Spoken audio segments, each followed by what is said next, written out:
Hughes here, and joined now by the man everybody should be listening to headed into the Labor Day weekend. He's the founder of How to BBQ Right. Been here quite a few times. Our old buddy Malcom Reed. How you doing, Malcolm? I'm doing great, Dave. How's it going, man? Oh, it's going fantastic. I like your studio there. That's nice. Oh, thank you. Yeah, we just did our podcast here earlier this morning, so I'm ready to go. Oh, yeah, he's fired up and ready to go.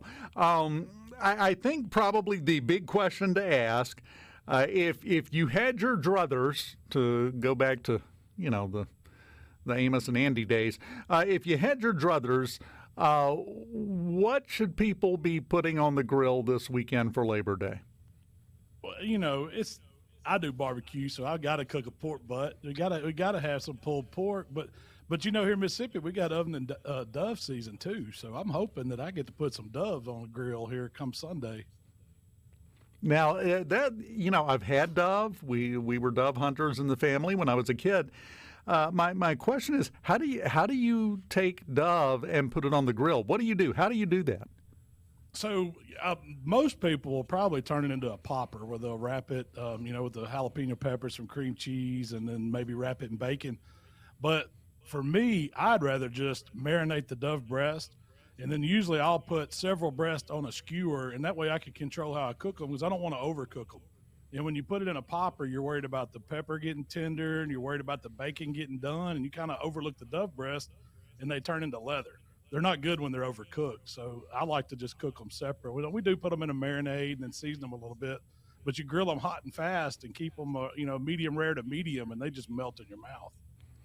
Well, and that's the trick with just about anything you put on a grill, isn't it? You overcook it, you might as well eat your shoe at that point. It's just tough. It loses its flavor, and there's not much you can do to save it if it goes too far, is there? You can't bring it back. It's a fine line from being just right and being overcooked. And then, some things you can keep cooking them, like, you think about pot roast style or something like that. But I wouldn't want to do that with dove breast. No, definitely not. And by the way, you talked about pork butt and things like that. We're a pork steakhouse at my house for the grill. I love pork steaks. I kind of got turned on to those up there with my friends at 17th Street Barbecue in Murfreesboro, Illinois. And I really, we've always had pork steaks, but my mom always fried them just like you would pork chops. We didn't do them on the grill a lot.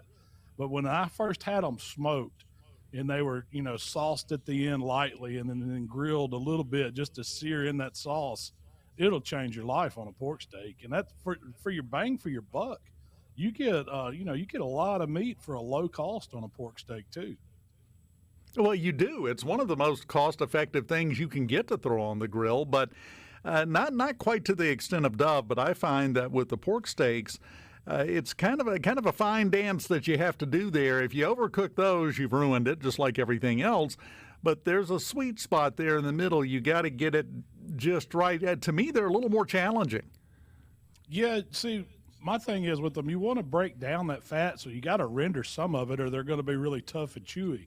But when you hit it just right, it'll melt in your mouth. I mean, it eats a lot like a steak, except it kind of tastes like barbecue, I guess, is how I would best way to explain it. But the texture's different. It's not like eating barbecue that's been cooked where you can pull or chop it. It has more of a texture to it. So I really think it's a great way to do it. And what people don't realize is you can ask your butcher. You can go to Kroger or any grocery store and grab a pork butt and then tell them to slice that into steaks, whatever size you want. And I've found that I want mine about 1.25 inches to 1.5 inches thick. It's not thin, so they don't cook really fast, but it gives you enough substance where you can cook it and you can keep it tender and juicy and not overcook it. Well, and you want a pork steak that just like a regular steak, you want a good marbling in it, I think, of the fat. Absolutely. And that's the good thing about, using the pork button to cut into steaks is it naturally has more marbling than any other place on the pig. That's where your marbling is, in those shoulders. And they have a lot of that intermuscular fat. So as you heat it up and cook it, it melts. And that's what's giving you all that good flavor, is that fat rendering down. People don't realize, they think they want really, really lean meat. It's probably healthier, but it don't taste near as good. No, I'm sorry. And you can tell that was something as basic as hamburger meat. You know, you get the extra super lean. Yeah, it's probably healthier, but come on. You get just the regular ground round or even ground chuck, and that fat content adds so much flavor to it to me. Oh, yeah, absolutely. I want that 80-20, 80% lean and then 20% fat. That way, what you end up with is a juicy burger when you do that, but it also has so much more flavor. I mean, it's definitely not as good for you as that 100%, lean sirloin or something like that. But you got to have some fat, man. Life's too short to not eat some fat. I got to tell you something, Malcolm. As usual, every time I've talked to you, I start out, I'm happy to see you. I'm thrilled to have a discussion with you about all good things on the grill. And before we're done, I start to really not like you very much because I got 45 minutes left before I can eat anything. I feel your pain. It's hard talking about good food all the time, but somebody's got to do it. Yeah. Well, you got to take one for the team sometimes, I guess, is the way. Had something, I just want to bring this up because we've had some people weigh in on the C Spire text line. I misread a headline. I thought they were coming out with bacon-flavored Cinnamon Toast Crunch.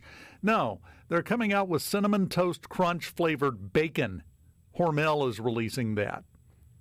Now, I haven't seen that. Yeah. What would you do with that on the grill? Well, immediately I get to thinking of candy bacon. And if you've never had candy bacon, it's phenomenal. You're not eating it like regular bacon. It's a treat. So what we do, that Cinnamon Toast Crunch, I've bought you can buy the seasoning now, and I've used it in a lot of desserts that I do on the grill. It's basically a cinnamon sugar. So if you remember, like probably when your mom would make you buttered toast with a little sprinkle of brown sugar on it, it's kind of tastes like that flavor. And on bacon, the saltiness, the savory saltiness of the bacon goes with the sugar and cinnamon. So I could see it being really good. I'd probably chop it up and put it in on top of some kind of dessert or something, or either just serve it as an appetizer. A lot of these people are doing like a hanging baking board as an appetizer at some of these fancy restaurants. And I could definitely see that Cinnamon Toast Crunch flavor being a part of that. Well, somebody on the C Spire text line, Rambo up in Carthage, listen to this. Give me your expert opinion on his idea for it. Says something similar anyway. Take a cinnamon roll, wrap it with a piece of bacon, sprinkle it with a generous amount of brisket rub, and then put it on the grill until the bacon is done. How does that sound? Oh, I've done it. Well, so I did it a little Really? different. Those, I think it's the Pillsbury brand. It's a cinnamon roll, like it comes like canned biscuits. And you can unroll them. So you open up the can and you put the little icing to the side. And then you unroll each little cinnamon roll and you put a strip of that bacon there and then you roll it right back up. And then you can put them on a baking sheet or an iron skillet and cook them jokers either in the oven or even out on the barbecue pit. If you want to get a little of that smoke going on them, it's not bad. You don't want to go heavy smoke. You want something light. But once they cook and the bacon gets done on the inside, it's sweet, it's savory, and then you can top it back with the little sauce. It's, what is that, like a powdered sugar mixture, a cream cheese mixture or something. You drizzle that all over the top of it, and you've got a heck of it's a good brunch treat. Yeah, and I don't know, just for my preference, I'm thinking the cream cheese sounds a little better than the regular frosting because you've already got some sweet going on, and you don't want to overpower the savory, I wouldn't think. So let me tell you how I've done these now we do them on Christmas morning. We'll take a stick of butter and we'll melt it in the bottom of the skillet first. And then we'll put some brown sugar and some chopped up pecans in the bottom. And then you lay those cinnamon rolls on top of that and you bake them. And then when you flip them over, when they're done, you've already got that icing. It's kind of, you've got the brown butter and you've got the caramel sauce that the brown sugar turns into. And man, I don't know how many calories it is, but it is so good. Anything, any recipe, any idea food-wise that starts with the phrase, so you take a stick of butter, is going to be good, right? You can't go wrong with it. If it's got a stick of butter in it, maybe a little brown sugar and some bacon, you've hit three of the food groups right there. All you need is cheese to go with it and meat, and you've got them all. Don't you get me started on cheese, Malcolm. We'll be here till 2.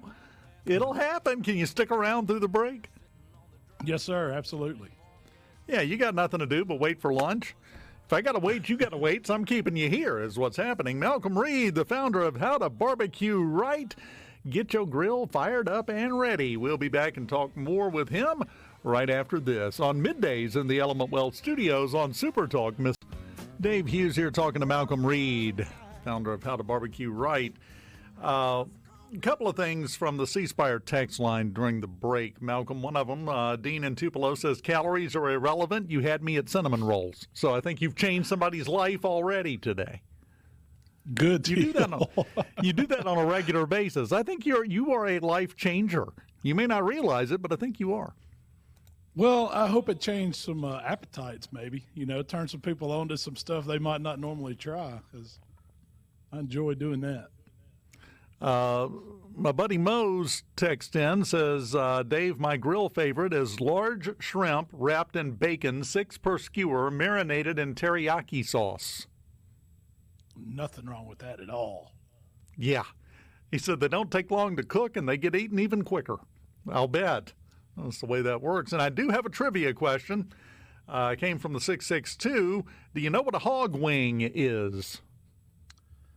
Yes, I've actually had them. I think they're not really wings. It's part of the leg bone where they cut it out, and it's just a lot of meat on it, kind of, that trotter area. And you could order them online. I've never seen them really in stores, but they grill up a lot like a pork steak would, actually, because, you think about it, it's kind of from that shoulder area where they get it. It's just down in the lower below the elbow portion, but they're really tasty. Okay, very good. Well, see, he knows what he's talking about. Y'all leave him alone. Don't mess with Malcolm. He will outgrill you. I got a weird question for you. In all of your years and everything that you have done, what is the weirdest thing that you have ever eaten off the grill and said, wow, I didn't expect it. That's actually good? Man, that's a good question. Let's see. I've ate a lot of weird stuff. How about some temple meat on a pig, on a whole hog? A lot of people don't think about eating the head. Well, there is some fantastic meat in that head, and a lot of it's, a lot of it comes from the jowl and kind of the temple, which is like right in that little socket above the eye, and it's some of the most tender, flavorful meat on a pig. And I would imagine a lot of people probably hadn't heard of it, but it's really, really good. If you ever get a chance to get some temple meat. Rhino, am I happy I asked that question? I can't decide. You had an appropriate answer, definitely, because that's the thing. Living a life centered around the grill, as you do, number one, I'm extremely jealous.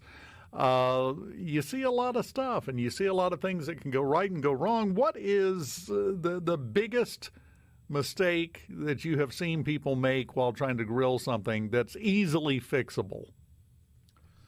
Probably letting their fire get out of control from them. I get a lot of questions about, how do you manage the fire? How do you, keep it from burning everything? And really, it's as simple as taking some of that fire out if it gets away from you. Of course, you always got to be safe, and I like to have a fire extinguisher around when I'm grilling, just in case, or a bucket and a shovel where I could shovel some hot coals. But a lot of times, you see people running grills and they'll dump a whole bag of charcoal in there, and they might squirt lighter fluid all over it, and they got this big roaring fire, and they're just wanting to cook burgers or steaks, something like that. Well, you don't need that much, first off. But if you ever get it out of control of you, you can take some of those. That's the easiest way, is to take some of those coals out and put them in a safe container and put a lid on it to where to put them out. And then you've got a little more manageable grill. But you can also, instead of filling that grill up to start with, you create what I call a 2-zone fire.